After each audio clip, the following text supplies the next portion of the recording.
working with SOLIDWORKS mirrored parts in DDM. So here we have a sheet metal cover that we're going to save to DDM, and then we will make a mirror of this cover component. So initially we'll just save it to DDM.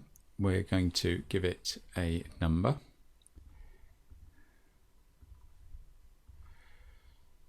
I'm just going to copy this for later, and we'll just save this to our workbench. So our part is created in DDM. We're now going to create a mirror of this part.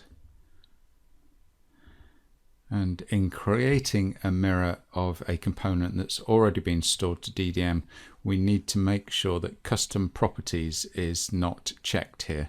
So this must be clear. So we'll complete this, and then we're going to save this part to DDM as well. So a local copy,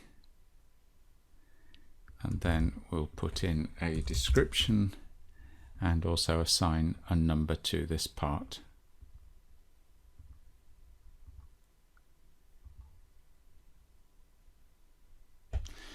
And our mirrored component is now created. So let's take a look at what we have in DDM. So inside DDM we've got our left and right hand cover. If I look at the properties of these two items and then look at the links, this is the master item and this is the derived or mirrored component. If we look at links, then to open the derived or the mirrored component, we need to load the original component. In terms of the original component, if we look at used on, we can see that relationship in this window. Now, by default in DDM, the relationships shown in the search results relate to product information, in other words, bill of materials relationships. So looking here, we don't see any relationship. So we're just going to make a change to that to make this relationship a bit more visible. So if we go to options and searches, currently it's set to include assembly bill of material content. If we set it to include part assembly file requirements and refresh this, then we can see for the mirrored component, we can see that there is a link to the original component. The original component, we don't see that relationship, but if we look where used, then we can see that relationship. So it makes these part-to-part relationships a little bit more visible inside DDM. The important thing now when working with these part-to-part relationships is that we should always work from the derived component or the mirrored component, because if I choose to release this, then you'll see I see the relationship to the original component. If I do it from the original component, then I don't see that relationship. So we're going to do it from here, and we're going to release both items, and they're now released. So what we want to look at is how we make a modification to this, so create a new issue of it. And again, this should always be done from the mirrored component or the derived component. So I'm going to open this one, and you'll see that's pulling the original into session as well. If I just open the original, then we'll see that this question mark disappears. So I'm just going to open it from the local file system. And now if we jump between these two parts, you can see that that question mark has been removed.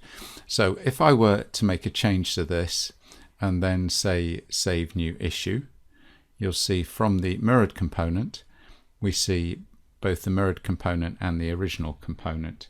If I cancel that, and if we go back to the original component, if we do a save new issue here, then we don't see that relationship, or we don't see the mirrored component in this window. So I'm going to go back to the mirrored component, and we're going to say save a new issue from here. We're going to take both items, up issue them, and we'll just fill in change number 1.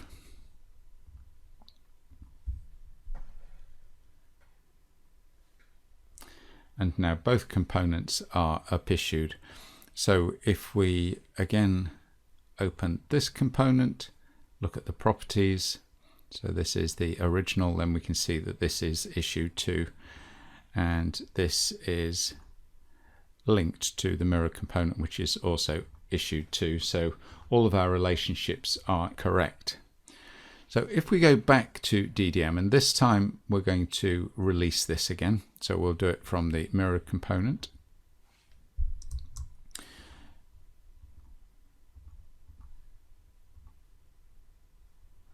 And if we forget to check for these relationships and we load the original component and up issue it,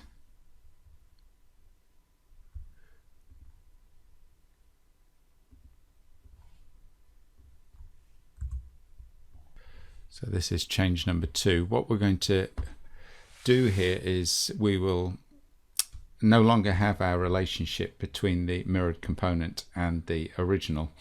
So if I close this and we go back to DDM, you'll see here's our original component that has been up issued and is no longer linked to the mirrored component. So if this happens, we're going to need to bring these two things back together, and the way to do that is to up issue the mirrored component. So I'm going to do that from DDM Office. So we're going to say up issue, and just taking the mirror component, we'll go to the next issue and we'll update the change reason as well. Change number 2.